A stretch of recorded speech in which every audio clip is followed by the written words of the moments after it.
চলো আজ ফ্লাওয়ার ডিজাইনের একটা বুকমার্ক বানানো যাক। তার জন্য আমি একটা পাত্র একটুখানি জল নিয়ে পিঙ্ক অ্যাক্রিলিক কালার গুলে নিয়েছি।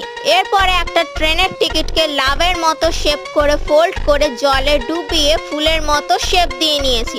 তারপর কালারগুলো একটুখানি তুলি দিয়ে স্প্রেড করে নিয়েছি।